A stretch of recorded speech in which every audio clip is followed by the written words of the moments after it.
আজকে আমার ভিডিওটা হবে 248 নম্বর পৃষ্ঠা থেকে। কি বলেছে? সহজ পাঠে বাড়িঘর সংক্রান্ত বাক্য, বাক্যাংশ বা পংক্তিগুলি খুঁজে দেখি। মানে খুঁজতে হবে সহজ পাঠ থেকে, ঠিক আছে? বাক্য, বাক্যাংশ বা পংক্তিগুলি কি আছে? ও যাবে সংসারবাবুর বাসায়।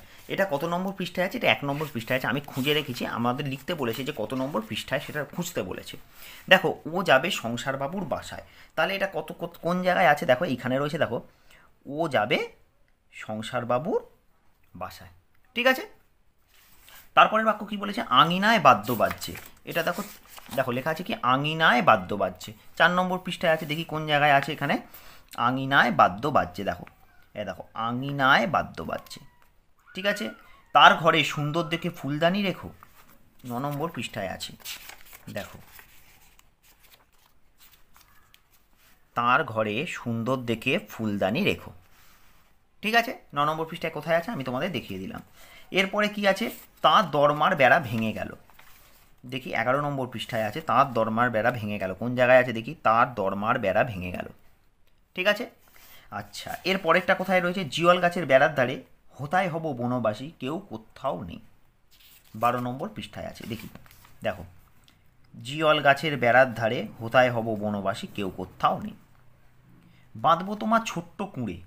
12 নম্বর পৃষ্ঠাতে রয়েছে, দেখো, এখানেই রয়েছে কোথাও, দেখি, হ্যাঁ, বাঁধবো তোমার ছোট্ট কুঁড়ে, ঠিক আছে? মিশ্রদের বাড়ি আশ্রয় নেব, পৃষ্ঠা নম্বর 16তে আছে, দেখো। এগুলো আমি তোমাদের জন্য আগে থেকেই খুঁজে রেখেছি, না হলে আমি এই সময় খুঁজতে গেলে অনেক দেরি হতো, তাই জন্য আমি খুঁজে লিখে রেখে দিয়েছি আগে থেকে। আবার ফিরে আসি আপন গাঁয়ে, 20 নম্বর পৃষ্ঠায় আছে, দেখো, দেখি, আবার ফিরে আসি আপন গাঁয়ে। গাঁয়ে মানে কি? গ্রামে, মানে নিজের গ্রামে। আপন গ্রামে, গাঁয়ে মানে নিজের গ্রামে আবার ফিরে আসি। দোতলার ঘরে পালঙ্কের ওপর শুয়ে আছে, ওপর আছে, পালঙ্কের ওপর আছে। দেখি কোন জায়গায় রয়েছে এটা। 21 নম্বর পৃষ্ঠায় বলেছি, তাই তো? দোতলার ঘরে পালঙ্কের উপর আছে, ঠিক আছে? আর একটা বাক্য আছে, কি আছে? রান্নাঘর থেকে বেড়াল ডাকছে। 27 নম্বর পৃষ্ঠায় আছে, 27 নম্বর পৃষ্ঠায় আছে, দেখি, রান্নাঘর থেকে বেড়াল ডাকছে। কোন জায়গায় আছে এটা আমি দেখলাম। রান্নাঘর থেকে বিড়াল ডাকছে, রান্নাঘর থেকে বিড়াল ডাকছে, ঠিক আছে? তাহলে আমার এই সহজ পাঠ থেকেই বাক্য বা পংক্তিগুলো খুঁজতে বলেছিল, তাহলে আমি খুঁজে ফেললাম, লিখে নিয়েছি যে কোনটা কোন পৃষ্ঠায় রয়েছে, ঠিক আছে? এরপরে কি বলেছে দেখি। সহজ পাঠ দ্বিতীয় ভাগ থেকে বাড়ি ঘর সংক্রান্ত আরও বাক্য বা বাক্যাংশ পংক্তি খুঁজে নিয়ে লিখি। সহজ পাঠের দ্বিতীয় ভাগ থেকে আমাদের আরও লিখতে বলেছে। এটা আমাকে খাতায় লিখতে হয়েছে, কারণ এখানে লেখার জায়গা হবে না। তাহলে মনে রাখো, দ্বিতীয় ভাগ থেকে কী সংক্রান্ত? বাড়ি ঘর সংক্রান্ত, মানে বাড়িতে থাকে বা ঘরে থাকে এই ধরনের জিনিস নিয়ে যে সমস্ত বাক্য রয়েছে সেই সমস্ত বাক্যগুলো আমাকে লিখতে বলা হয়েছে। দেখো, এবারে আমি লিখেছি কী কী, দেখো। প্রথমে পৃষ্ঠা নম্বর 2তে চলে যাই। দেখো, পৃষ্ঠা নম্বর 2 থেকে আমি লিখেছি কোন লাইনটা, দেখো, এই দেখো কী লিখেছি। কাংলা, তুই বুঝি সংসারবাবুর বাসায় চলেছিস? এই যে, কাংলা, তুই বুঝি সংসারবাবুর বাসায় চলেছিস। দেখো, বাসায় কথাটা, এটা বাড়ি সংক্রান্ত কথা, ঠিক আছে? নেক্সট হচ্ছে তার এই শল্যপুরের বাড়িতে। 3 নম্বর পৃষ্ঠায় দেখো, এই যে, তার এই শল্যপুরের বাড়িতে। তাহলে এই বাড়িতে কথাটা দেখো, আমি আন্ডারলাইন করে দিয়েছি। তাহলে এটা হচ্ছে বাড়িঘর সংক্রান্ত। বরের বাড়ি অহল্যাপাড়ায়, ওই পৃষ্ঠায় রয়েছে বরের বাড়ি অহল্যাপাড়ায়। তাহলে এই বাড়ি কথাটা, ঠিক আছে? আর কি আছে দেখি। 4 নম্বরে কী লিখেছি? সন্ধ্যা হলে ঘরে ধুনোর গন্ধ দিও। এটা 10 নম্বর পৃষ্ঠা থেকে লিখেছি, দেখো, সন্ধ্যা হলে ঘরে ধুনোর গন্ধ দিও, ঠিক আছে? তারপরে আবার লিখেছি 10 নম্বর পৃষ্ঠা, দীনবন্ধুকে রেখো পাশের ঘরে, দীনবন্ধুকে রেখো পাশের ঘরেই। তাহলে ঘর বাড়ি সংক্রান্ত, ঠিক আছে? আচ্ছা, দুর্গানাথের আঙিনায় জল উঠেছে। 11 নম্বর পৃষ্ঠায় আছে, দেখো, পৃষ্ঠা নম্বর 11তে লিখব, দুর্গানাথের আঙিনায়, দেখো এই লাইনটা, আঙিনায় জল উঠেছে, ঠিক আছে? আর পংক্তি মানে লাইন, কবিতার লাইন লিখেছি, দেখো, আঁচলেতে খই নিয়ে তুই যেই দাঁড়াবি দাঁড়ে। 14 নম্বর পৃষ্ঠায় রয়েছে, দেখো, আঁচলেতে খই নিয়ে তুই যেই দাঁড়াবি দাঁড়ে। এই দ্বার মানে কি? বাড়ির দরজা। তাহলে এটা হচ্ছে ঘরবাড়ি সংক্রান্ত। তারপরে 23 নম্বর পৃষ্ঠায় চলে যাই।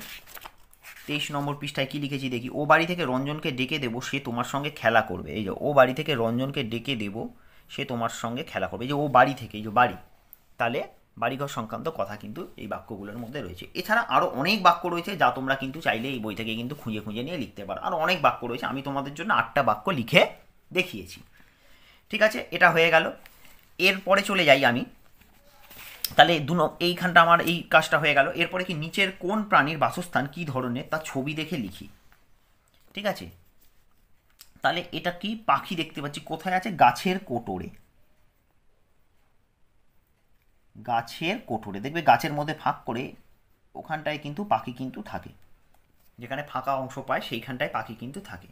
এটা দেখতে পাচ্ছি ইঁদুর, এটা কি ইঁদুর গর্তে, তাই তো, ইঁদুরের গর্ত এটা। ঠিক আছে, এটা হচ্ছে গুহা, গুহাতে কিন্তু অনেক ধরনের প্রাণী কিন্তু থাকে, বাঘ সিংহ গুহাতে কিন্তু থাকে। এরপরে এটাতে চলে যাই, এটাতে হচ্ছে দেখো পাখি রয়েছে এরকম বাড়ি, এই বাড়িটা কিন্তু মানুষ তৈরি করে দেয় পাখিকে থাকার জন্য, যারা বাড়িতে পাখি পোষে তারা এই ধরনের বাড়ি কিন্তু তৈরি করে যাতে পাখি থাকতে পারে। ঠিক আছে, তাহলে এখানটায় আমি লিখব পাখির থাকার বাড়ি। ঠিক আছে, এটা দেখো খাঁচা টাইপের, এটাও মানুষের তৈরি করা, পরিষ্কার বোঝা যাচ্ছে এটাও মানুষের তৈরি করা। এটা হচ্ছে মুরগির খাঁচা। ঠিক আছে, সাপ বেরিয়ে আছে, তাহলে আমরা বুঝতেই পারছি এটা সাপের গর্ত, সাপের গর্ত। ঘোড়া যেখানে থাকে তাকে বলা হয় আস্তাবল। ঠিক আছে, ঘোড়াকে রাখার এরকম ব্যবস্থা করা হয়, সেটা হচ্ছে আস্তাবল। তাহলে এটা হচ্ছে ঘোড়ার আস্তাবল, দন্তে শয়তয় আকার ব ল, আস্তাবল, ঘোড়ার আস্তাবল, দন্তে শয়তয় আকার ব ল, ঘোড়ার আস্তাবল। ঠিক আছে, এরপরে এটা হচ্ছে কি দেখো শেয়াল, এটা হচ্ছে শেয়ালের গর্ত, শেয়ালের গর্ত, গর্ত। ঠিক আছে, তাহলে এগুলো কিন্তু হয়ে গেল, 248 নম্বর পৃষ্ঠার কাজ কিন্তু হয়ে গেল। এবারে চলো পরবর্তী পৃষ্ঠায় চলে যায়, 249 নম্বর পৃষ্ঠায়। সহজ পাঠ দ্বিতীয় ভাগ থেকে আরও কিছু প্রাণীর নাম আর তাদের বাসস্থান সম্পর্কে লিখি। তাহলে আরও কিছু প্রাণীর নাম কিন্তু আমি এখানে লিখেছি। ঠিক আছে, সেইগুলোকেই কিন্তু আমি এখানে লিখবো। যেমন দেখো হরিণ ছিল, ঠিক আছে, হরিণ, হরিণ কোথায় থাকে? বনে থাকে। ঠিক আছে, আর কি পেয়েছিলাম? শালিক পেয়েছিলাম, শালিক পাখি কোথায় থাকে? শালিক পাখির কথা পড়েছি, শালিক পাখি কোথায় থাকে? বাসায় থাকে। ঠিক আছে, পেয়েছিলাম কাঠবেড়ালির কথা, কাঠবেড়ালি গাছে থাকে। গরু পেয়েছি, গরু থাকে গোয়াল ঘরে।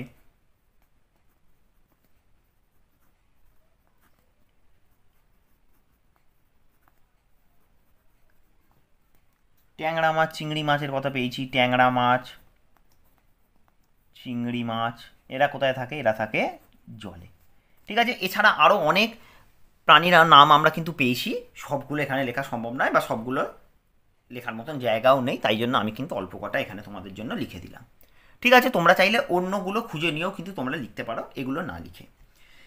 এসো বাড়ি বিষয় নিচে শব্দগুলির সঙ্গে পরিচিত হই। দেখো বাড়িতে থাকে, বাড়ি বিষয়ক পরিচিতি লাভ করবো শব্দগুলোর সঙ্গে। দেখি প্রথমে কি বলেছে, ঘর। ঘর মানে তোমরা সবাই জানো যেখানে আমরা থাকি শুই, সেটা হচ্ছে ঘর। পুরো জিনিসটা নিয়ে বাড়ি, কিন্তু আমরা একটা একটা করে ঘর থাকে বাড়ির মধ্যে। ঠিক আছে, কারুর বাড়িতে দুটো ঘর, কারুর বাড়িতে একটা ঘর, কারুর বাড়িতে তিনটে ঘর। এটা হচ্ছে ঘর। রান্নাঘর, রান্নাঘর কোনটা? যেখানে রান্না করা হয় তাকে বলা হয় রান্নাঘর। এরপরে হচ্ছে ছাদ। ছাদ কোনটা হয়? ছাদ হচ্ছে পাকা বাড়ি যাদের হয়, মানে উপরে টালির চাল নয় বা খড়ের ছাউনি নয়। ঠিক আছে, যাদের পাকা বাড়ি, ইট সিমেন্টের বাড়ি, তাদের মাথায় অনেক সময় কি হয়, সেই সমস্ত বাড়িগুলোতে ছাদ থাকে, যে ছাদে হচ্ছে ওঠা যায়। ঠিক আছে, অ্যাসবেস্টাস থাকলে কিন্তু সেটা কিন্তু ছাদ নয়, কারণ সেটাতে কিন্তু ওঠা যায় না। ঠিক আছে, বাড়ির ছাদ, পাকা বাড়ির ছাদ হয়, পুরো ঢালাই করা ছাদ হয়। নেক্সট হচ্ছে কপাট। কপাট হচ্ছে দরজার যে পাল্লা, তাকে বলা হয় কপাট। ঠিক আছে, এরপরে হচ্ছে সিঁড়ি। সিঁড়ি তো তোমরা সকলেই জানো, একতলা থেকে দোতলায় উঠতে বা বাড়ির নিচে স্টেপ থেকে উপরে ধাপে উঠতে গেলেই সিঁড়ির ব্যবহার হয়। এরপরে হচ্ছে খিড়কি। খিড়কি হচ্ছে জানলারই আরেকটা নাম হচ্ছে খিড়কি। পাঁচিল। পাঁচিল কোনটা? বাড়ির চারপাশে দিয়ে যেটা তোমার ইট দিয়ে ঘেরা থাকবে, ইট দিয়ে সিমেন্ট করে যেটাকে মানে পুরো পাকাপাকিভাবে যেটা ঘেরা থাকে, সেটা হচ্ছে পাঁচিল। চালা। চালা হচ্ছে ছাউনি। অনেক সময় গোয়াল ঘর থাকলে গোয়াল ঘরে চালা, খড়ের চালা দেওয়া হয়, বা খড়ের বাড়ি মাটির বাড়ি থাকলে খড়ের চালা দেওয়া হয়, ছাউনি দেওয়া হয়, সেটাই হচ্ছে চালা। নেক্সট হচ্ছে ঘুলঘুলি। ঘুলঘুলি হচ্ছে যাকে আমরা বলি ভেন্টিলেটার, যেটা দিয়ে আমাদের কি হয় যে মানে বাতাসটা যেখান দিয়ে পাস করতে পারে, যাতে ঘরটা প্যাকটাপ না হয়ে যায় কোনো সময়। ঠিক আছে, তার জন্য দেখবে তোমাদের ঘরের উপর দিকে দেখবে ছোট্ট একটা ফাঁক দেওয়া একটা অংশ থাকে, সেটাই হচ্ছে ঘুলঘুলি।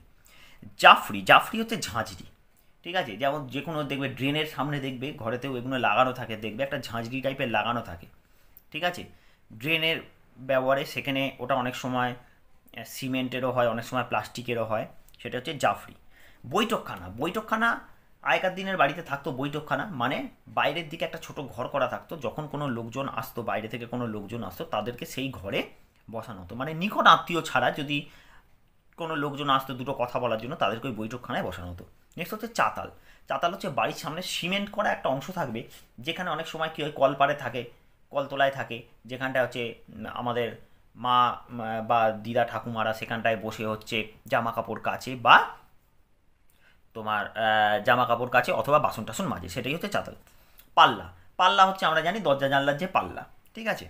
নেক্সট হচ্ছে চৌকাঠ। চৌকাঠ হচ্ছে আগেকার দিনে থাকতো, এখনকার দিনে ঘরে প্রায় থাকে না বললেই চলে। সেটা হচ্ছে একটা ঘর থেকে আর একটা ঘরে যাওয়ার মাঝখানটায় একটু কাঠ দিয়ে, ঠিক আছে, বা বর্তমানে হয়তো কোনো কোনো বাড়িতে থাকে একটু সিমেন্ট দিয়ে একটুখানি উঁচু করে রাখা থাকে একটা ঘর থেকে আরেকটা ঘরে ঢোকা বেরোনোর মুখটাতে, ঠিক সেটাই হচ্ছে চৌকাঠ। বেড়া।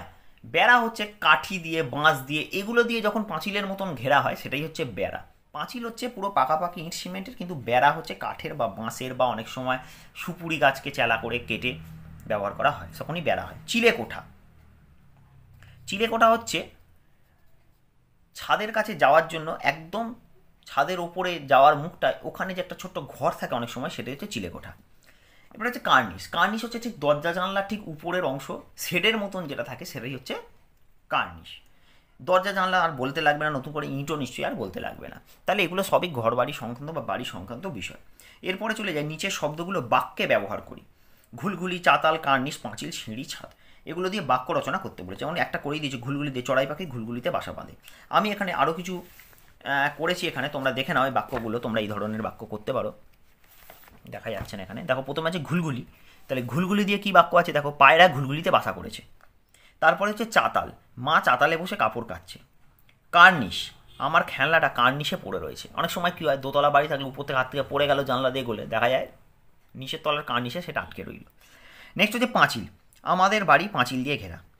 সিঁড়ি, বয়স্কদের সিঁড়ি দিয়ে উঠতে খুব কষ্ট। ছাদ, আমি ছাদে ঘুরি ওড়াই।